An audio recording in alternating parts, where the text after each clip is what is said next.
Senhor poderoso, amado Pai, conduz este momento, assim como este louvor, Senhor, trouxe, Pai, algo do Espírito para nós, Pai. Resposta do louvor, Pai. Essa satisfação que o Senhor nos preenche. Com esse amor, com esse entendimento dessa graça, Pai. Seja gracioso, Pai, através da palavra que transforma, que conduz, que ensina, Pai, que corrige, que molda o caráter de Jesus Cristo em nós. Em nome de Jesus, amém. Irmãos, bom dia, cumprimento vocês com a paz do Senhor Jesus. As crianças estão liberadas para a salinha. Amém. Vocês estão bem? Amém. Amém. Foi bom dia. Foi bem, amém. Paz do Senhor. Amém, galera. Vamos lá. Glória a Deus. Quem aqui cresceu num contexto religioso, sendo católico ou evangélico? De certa forma, os pais sempre tinham frases, padrões, né, cristãs. Quem aqui alguma vez já falou perto da mãe que adora brincar de boneca? Eu adoro jogar videogame. E qual que é a resposta da mãe e do pai? Então a gente, desde pequeno, tem esse entendimento de alguma forma que a adoração é algo que apenas Deus merece. Mas às vezes a gente vive tanto o nosso cotidiano que a gente não percebe que esse entendimento de culto e adoração e servidão, ele é muito, muito, muito antigo. Mais antigo ainda dos escritos da Bíblia Sagrada. E hoje eu queria discorrer um pouco com vocês em relação a isso, trazendo desde o princípio, porém de maneira bem rápida, até chegar no entendimento o que de fato é adorar. É estilo de vida? É cantar, é louvar?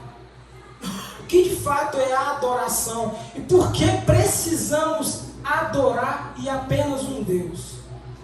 Então eu peço que vocês abram comigo em Êxodo, no capítulo 20.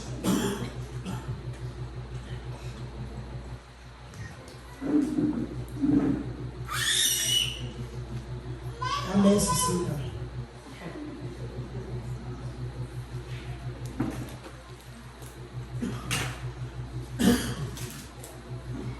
Irmãos, eu vou ler o versículo 1 até ao 4. O título é Os 10 Mandamentos.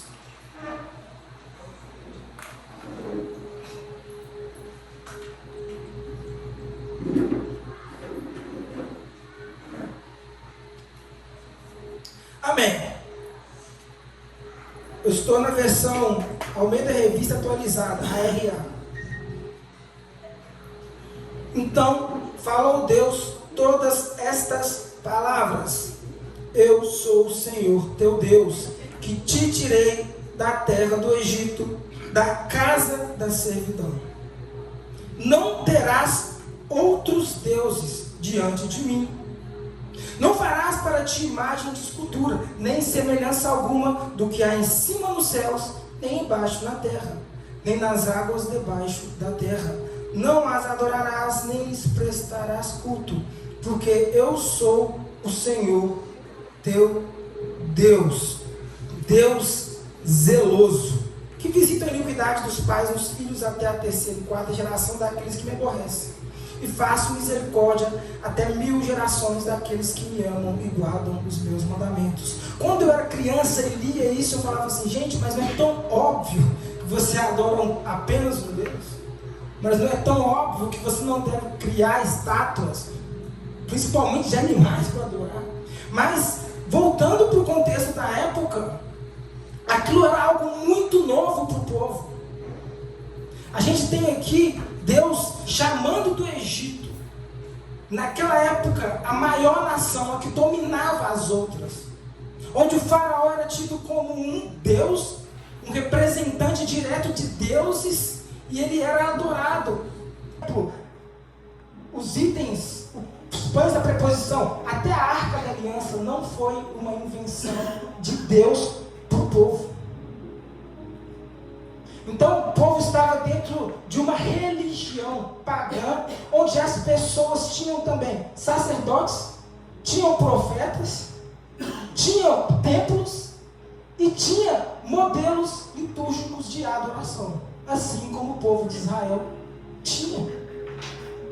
Então Deus, ele trouxe ali para o povo algo que já acontecia. Mas então qual é a diferença? Se eles também tinham um local para adorar, se tinham sacerdotes, como a Ellen estava falando na semana passada, mas por que então Deus, ele tem que falar de forma assim tão enfática? A gente começa a perceber que os povos, até a própria Bíblia, quando eles queriam conquistar, quando eles queriam guerrear, ou quando eles precisavam se defender, eles sacrificavam ao Deus da guerra. Quando a chuva demorava, quando a colheita era incerta, aquilo gerava ansiedade. Chamavam os sacerdotes. O que o Deus da chuva quer? Reúne o povo, faça o ritual, faça o sacrifício, para que chove. Gente, isso é tão interessante que eu fui perceber. As religiões de matriz africana, quem aqui já teve algum certo conhecimento, eles têm um modelo de culto muito parecido com aqueles que corriam desde a antiguidade.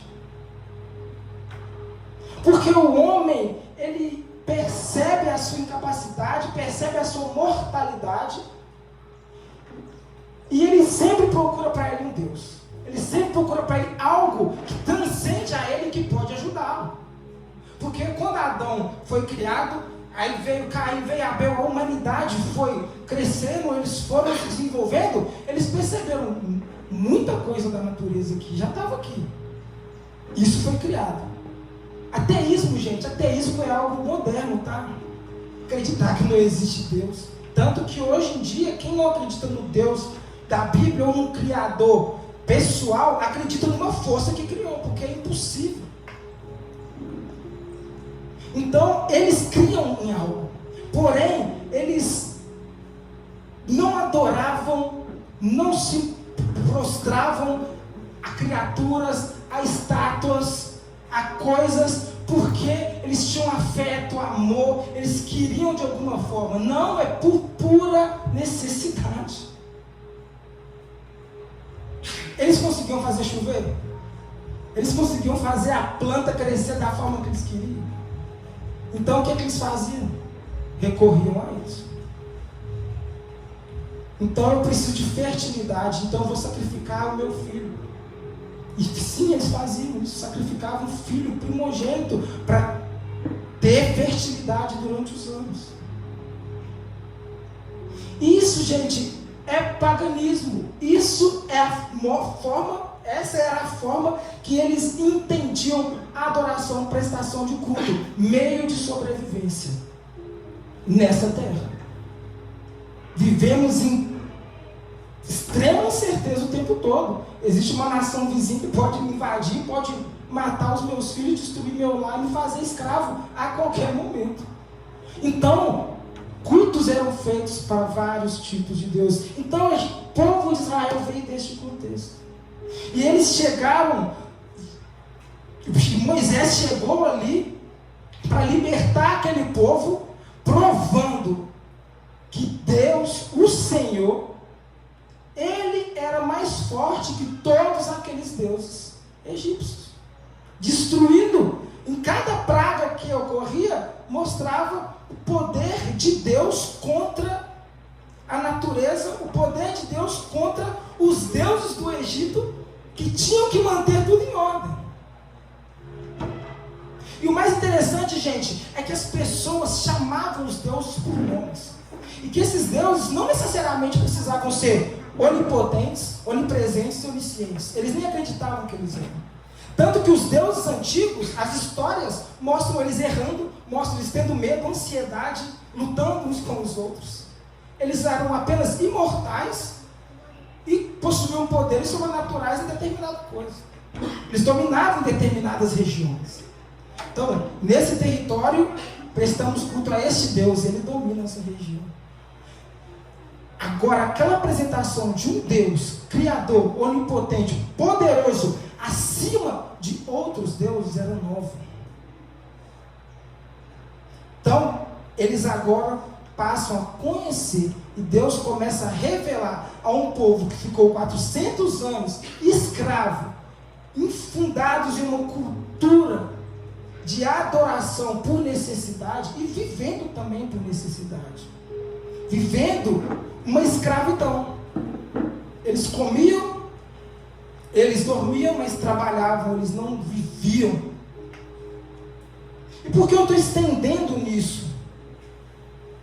Reflita, quantas vezes a gente não tem Deus da mesma forma que esses povos tinham? Ai, caramba.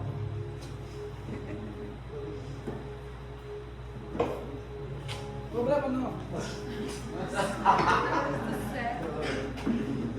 Então, gente, quantas vezes nós nos relacionamos com Deus por necessidade, não por entendimento? Será por falta de conhecimento? Será porque, da mesma forma que aquelas pessoas tinham esses deuses, a gente quer ter o nosso Deus? Senhor, eu preciso disso. Então eu me movo para isso. Eu arrumo uma forma de conseguir isso. Eu vou em culto, eu jejuo, eu oro nessa situação. Porque o mais interessante, que diverge Deus dos outros deuses, era que esses deuses tinham nomes. E saber o nome desses deuses era necessário para que as pessoas invocassem a ele e manipulassem ele com sacrifícios, com oferendas. Gente, isso é incrível. Quem é que já viu filmes que falam da cultura grega, jogos, alguma coisa que fala da cultura grega? Deus, Zeus, Apolo, já ouviram falar? É a mesma coisa. Existem deuses, existem templos para os deuses, existem sacrifícios, comidas eram colocadas, eles entendiam que de maneira espiritual os deuses absorviam a essência daquela comida e agora eles dividiam a comida. Ou eles também queimavam, subiam incenso para os deuses. Deus também, as ofertas para Deus eram assim, dividia, colocava o alimento. Mas no Salmo 50, Deus fala, eu como carne de bois. Isso para mim é alimento.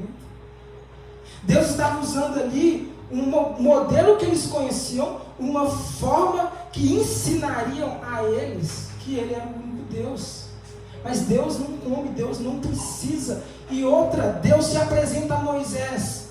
O anjo do Senhor atrás da sarça fala com Moisés e fala, eu sou quem sou, eu serei quem serei. Quando ele pergunta, mas quando o povo me perguntar quem enviou, o que digo? Eles não vão me manipular. Eu não tenho um nome para que eles clamem e me tenham da forma que eles pensam que é o melhor. Eu serei quem serei. Eu sou o que sou, ou seja, não te interessa. Eu sou o Criador. Eu sou o que domina o mundo. Eu criei as coisas. E logo após aqui apresentar o fato de que ele era o único a ser adorado e prestar, e a ele devia ser prestado culto, ele começa a falar os outros mandamentos. Não matarás, não cobiçarás a mulher do próximo, não furtarás, não darás falso testemunho, não mentirás. Cara, isso para mim é muito, me estremeceu, porque eu percebi, a adoração ela tem um caráter prático de transformação, de mudança. Porque enquanto muitos adoram e muitos adoravam pela necessidade de conseguir algo, Deus falou, não, a adoração é para que você vocês sejam transformados em algo. E o povo ali, gente, no capítulo 19, Deus fala com Moisés no Sinai. E ele fala com Moisés para apresentar ao povo todas as coisas que ele estava falando. E o povo falou: tudo que o Senhor falar, nós faremos. Nós estamos prontos. Mas, quando as coisas começam a sair do controle, ele já tem saudade do Egito, já tem saudade da vida prática, já tem saudade da escravidão. Por quê? Eles pensavam que agora que nós temos esse Deus, tudo vai dar certo. Matou, destruiu todos os outros deuses do Egito. Ele é grande, então eles começam a passar sede. Eles começam a passar fome. Eles começam a se desesperar. Gente, vamos refletir se isso fala muito de nós em relação a Deus, em relação ao nosso cotidiano, em relação à nossa forma de culto. Porque, querendo ou não, ainda somos carne. E até que nosso corpo seja transformado, nós muitas vezes nos pegamos em situações onde, será que Deus esqueceu de mim? O que eu fiz para merecer isso? Porque ainda não nos aprofundamos no entendimento dessa adoração e deste culto ao Senhor. E no decorrer dos anos, vão se passando, o povo vai tendo esse mesmo tipo de relacionamento com Deus o tempo inteiro. Eles viam, faziam cultos, faziam sacrifícios, mas muitas vezes o coração estava longe do Senhor. Então Deus vinha com uma praga, Deus vinha com um exército inimigo, e eles se arrependiam verdadeiramente, se vestiam de pano de saco, eles praticavam justiça, eles paravam de explorar os outros, paravam de mentir, de adulterar. Mudava o caráter prático e Deus ouvia. Porque o culto a Deus, quando não havia mudança de caráter, gente, o culto acontecia sempre. O povo de Israel não deixava de adorar o Senhor. Houve uma época sim que a adoração foi totalmente voltada a deuses pagãos, né? O rei Manassés colocou imagens pagãs dentro do templo, mas na maioria das vezes o povo continuava adorando a Deus, fazia sacrifício, fazia os rituais, participava das festas anuais, mas Deus castigava, porque a vida deles, o caráter deles estava totalmente... Desculpa, toda hora para do lado para você, irmão.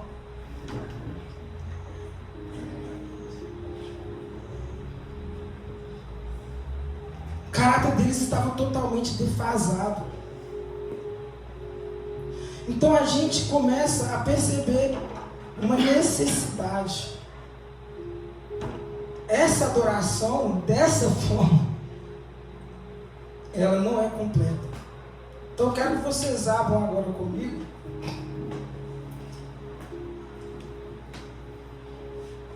no livro de João.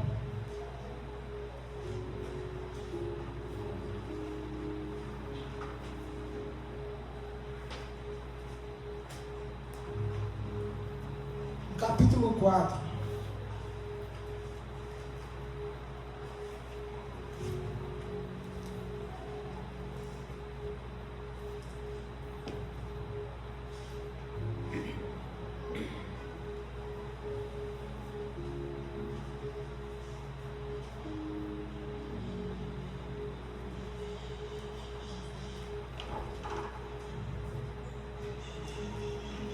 Vamos aqui no capítulo, no versículo 20.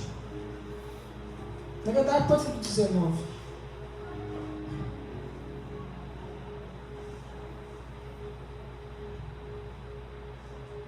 Senhor, disse-lhe a mulher: vejo que tu és profeta.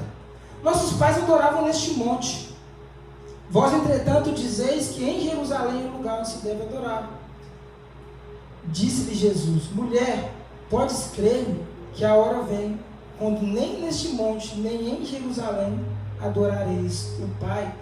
Vós adorais o que não conheceis, nós adoramos o que conhecemos, pois a salvação vem dos judeus. Mas vem a hora e já chegou em que os verdadeiros adoradores adorarão o Pai em espírito e em verdade, porque são estes que o Pai procura para seus adoradores. Deus é espírito, e importa que os seus adoradores o adorem em espírito e em verdade. Eu sei, respondeu a mulher, que há de vir o Messias chamado Cristo. Quando ele vier, nos anunciará todas as coisas. Disse-lhe Jesus: eu o sou. Eu que falo contigo. Agora a gente chega num tempo posterior, onde o povo de Israel já não tem mais problema com idolatria. Eles já não adoram outros deuses, eles já não têm nenhum problema com o paganismo. Depois de 400 anos sem Deus falar com nenhum profeta, o povo passa por uma reforma, depois de tantas conquistas, depois de serem dominados pelos gregos, agora sendo dominados por romanos. Eles ainda prestam culto a Deus, eles vão no templo, eles adoram apenas um Deus. E Jesus, ao falar com uma samaritana, e depois de explanar para ela sobre a água viva, sobre dar de beber para ela da única fonte real que saciaria a sede dela, falar também sobre os 5 maridos que ela já teve, e do atual que não era, ele é questionado com algo. Mas vocês, judeus, falam que o local certo da adoração é Jerusalém. Mas nós adoramos os montes. E eu percebo algo muito interessante. A mulher ali, ela tinha uma expectativa. Ela estava buscando, de certa forma, entender a forma certa de adorar. E ela percebeu: eu vejo que você é um profeta. Ela já estava escalando na revelação de quem era Jesus. Então, Jesus fala: é certo que a adoração vem dos judeus. É certo que a revelação das Escrituras mostra o modelo de culto foi dado ao povo judeu, ao povo de Israel. Porém, já chegou a hora que isso não importa mais.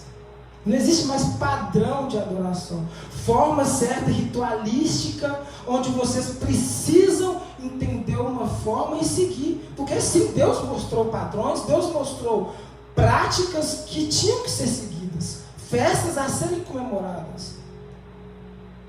Porque aquilo servia de reflexão, servia de ensinamento para um povo. A partir daquilo, eles lembravam das leis do Senhor. A partir daquilo, eles participavam de algo que era tangível, que era perceptível, assim como os outros povos. Mas agora chegou um momento que nem no monte, nem em Jerusalém, mas aqueles que adoram em espírito e em verdade. Aqueles que do fundo do coração entenderam a realidade da pecaminosidade do homem e se arrependeram e entenderam que agora eu não vivo mais para mim, agora eu não busco mais a minha sobrevivência, as minhas necessidades, eu não cultuo mais por necessidade. Porque, gente, quem nasceu na igreja, quem nasceu evangélico não morre e vai para o céu hoje. Eu me converti com 19 anos de idade, já participando de cultos, participando de igrejas, de ministérios. Então, eu adorava, eu ia para a igreja, eu orava por necessidade, por medo de ir para o inferno. Simplesmente. Mas isso é adorar em espírito e em verdade? Mas ele agora mostra que a vinda do Messias, essa natureza salvífica, ela não quer apenas nos livrar de uma morte eterna no final, mas ela quer nos apontar a uma forma de viver hoje, que reflete essa eternidade hoje. Onde agora eu o adoro porque ele é digno de adoração e revelou isso a mim.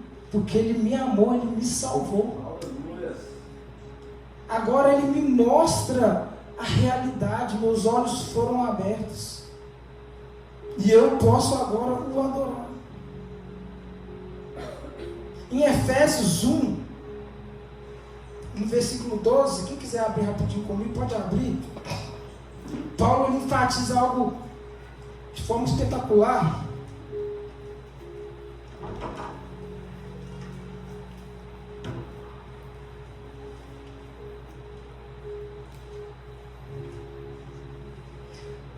Vamos ler a partir do 12.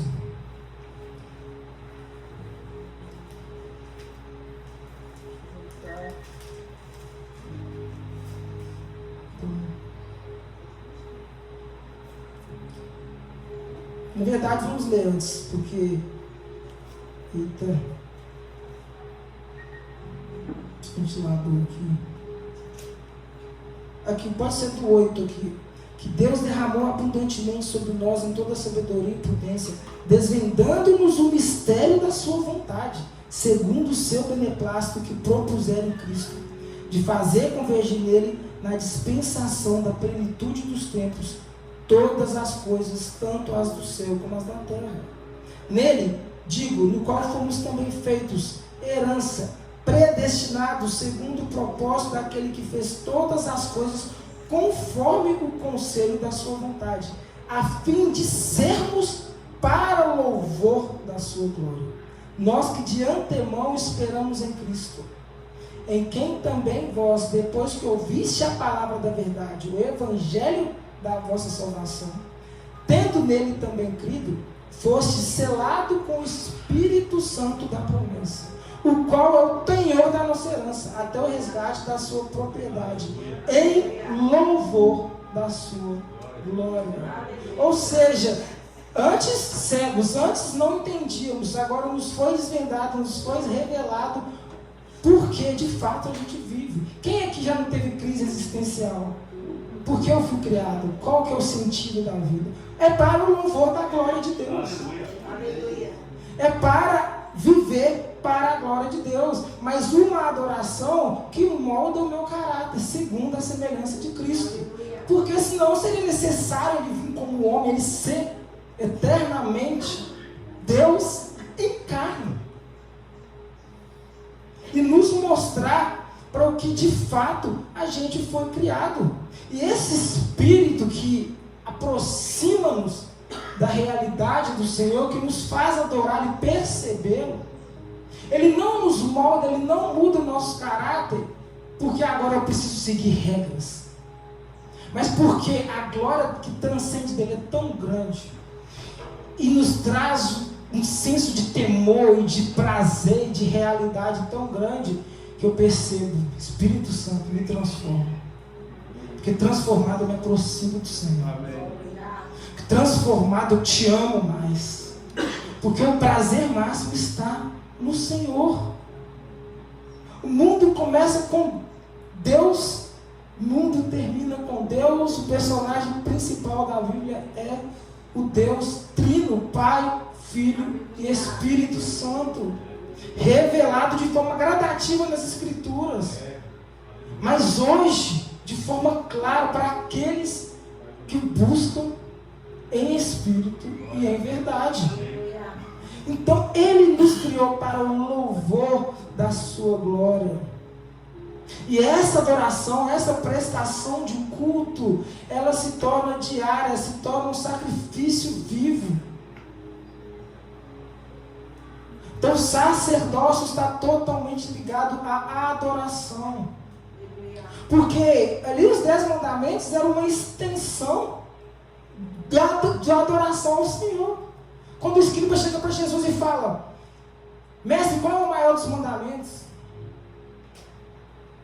Não, Jesus não ia dar perdão. Jesus pergunta ao escriba: qual é o maior dos mandamentos? E ele fala: amar o Senhor teu Deus acima de todas as coisas e o próximo como si mesmo.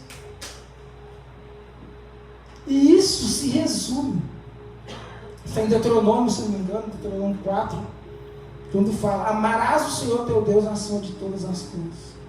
Em Levítico, eu não lembro a passagem, ame o seu próximo como a ti mesmo. Gente, isso reflete porque o homem tem inimizade com o outro. Isso é fato. Às vezes a gente fala assim, amar o seu inimigo. Às vezes não tem inimigo. A gente que é o inimigo muitas vezes. Porque a inimizade entre o homem, a inveja, a cobiça, o desejo de ser maior, o desejo de estar na posição do outro é algo intrínseco na humanidade. E para que isso possa morrer a cada dia em nós, é só quando a gente está parecido a cada dia mais com Cristo. Para a gente conseguir amar plenamente o próximo, como a nós mesmos, é só quando a gente vai nesse contato com o Espírito Santo, nessa adoração, e essa natureza de Deus vai revelando o quanto a gente ainda precisa mudar. Então, gente, a adoração, ela revela e ela é revelada e é refletida na convivência, no dia a dia, na vida comum, na forma que você trata o seu próximo, na forma que você trata o seu vizinho, na forma que você trata os seus filhos. Na verdade, é a forma que você trata os seus filhos, a sua esposa, seu pai, sua mãe. Né? Porque a gente muitas vezes consegue ainda disfarçar muito bem nossas intenções, né? Com outras pessoas, mas dentro de casa ninguém esconde quem é. Então, irmãos, Paulo está aqui discorrendo com o povo de Corinto, de Éfeso. Eu estou meio perdidão, desculpa, a semana foi bem corrida. Ele vai discorrendo com o povo de Éfeso aqui, desde o capítulo 1, o porquê a gente vive para louvor da glória de Deus. E a adoração, gente, é escatológica. A nossa vida apressa a vinda de Jesus Cristo. Em Apocalipse 5, vamos abrir aqui rapidamente.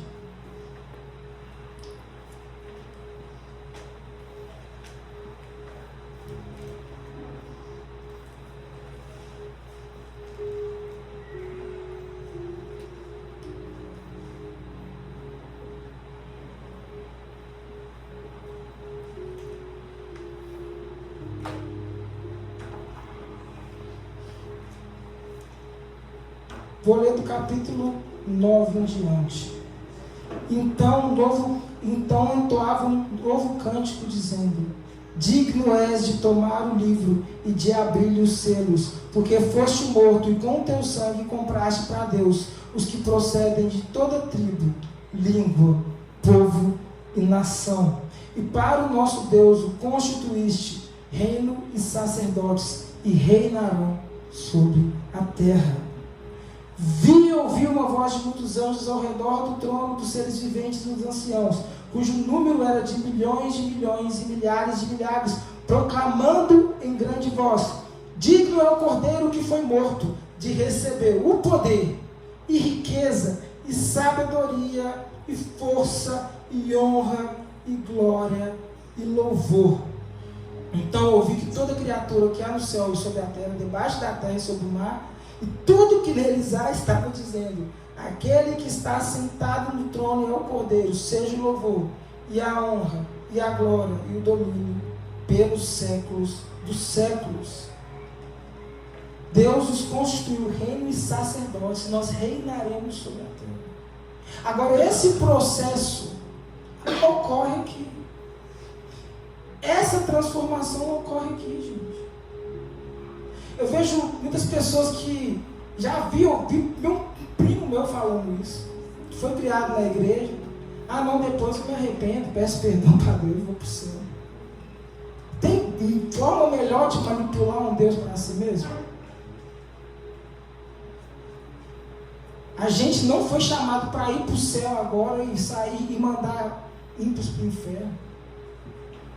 Ele constituiu reino e sacerdotes e reinariam sobre a terra com ele, quando a nova Jerusalém descer no céu. E isso deve nos mudar, moldar a nossa perspectiva da forma que a gente vive a adoração, culto e louvor. Porque às vezes parece que é pressão do líder, né? Gente, adora, louva, cante. Mas isso não devia nem acontecer. Porque a adoração é apenas resposta daquilo que estamos vendo, daquilo que estamos relacionando. Apenas resposta do Deus que estamos relacionando. Sabe? Não é algo religioso apenas, cultico. Eu preciso estar ali, eu preciso fazer parte dali, eu preciso orar tantas horas, ler tantas horas por dia, jejuar tantas... Gente, muçulmanos nos dá de 10 a 0 em todas as práticas religiosas dele. E eles cantam também, eles cultuam, eles ajoelham, eles jejuam, mas não é o Deus verdadeiro. Mas agora, será que adoramos aquele Deus que conhecemos? Estamos adorando realmente o Deus que proferimos adorar? Ou estamos chamando o Senhor de Deus segundo a minha necessidade, segundo aquilo que eu preciso hoje e agora? Reflitam, irmãos. Para que a gente possa refletir, para que o Espírito Santo ele venha nos levar ao arrependimento. Porque muitas vezes a gente fala apenas de pecado A, pecado B, pecado C. E eu tenho 31 anos e vou precisar lutar contra o pecado da minha adolescência até hoje. Eu não vou ficar mais perto de Deus quando eu ficar perfeito. Mas quando o meu prazer em Deus for algo assim, tão grande, que eu abro mão daquilo que me trazia alegria antes, para estar com Ele. Quando viver igreja, servir, é algo prazeroso, porque eu conhecendo Ele, eu tenho esse prazer.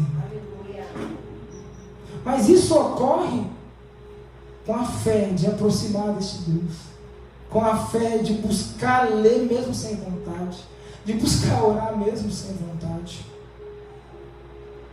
ou de viver adorando os deuses desse século. Porque hoje muitas pessoas creem em uma força divina, mas ela é impessoal. Criou o mundo, ok, mas está longe. A gente chama isso de teísmo. Porque os deuses da nossa era é a tecnologia. Porque a facilidade que o povo tinha naquela época era clamar para que Deus desse chuva. Hoje em Dubai eles conseguem fazer chover. Hoje em lugares áridos eles conseguem manipular a chuva, gente. Eles conseguem colocar neve dentro do deserto. Então, hoje não preciso mais orar para o Deus da fertilidade. Hoje tem fertilização in vitro. Hoje pessoas têm poder, têm dinheiro, têm influência. E onde agora que os homens são comprados nisso? Se eu tenho tecnologia, se eu tenho dinheiro, eu tenho poder. Então eu vou servir uma vida onde eu consiga isso para que eu chegue aos meus objetivos. E Deus? Ah não, Deus faz parte, né? Porque é meu camarada, ele vai impulsionar. É a ponte que faz chegar ali. Então, irmãos, essa palavra precisa estar em nosso coração, nos levando a entender se de fato nós conhecemos esse Deus. Adoramos quem conhecemos? Conhecemos quem adoramos? Estamos prosseguindo em conhecer esse Deus que adoramos? Podem ficar de pé.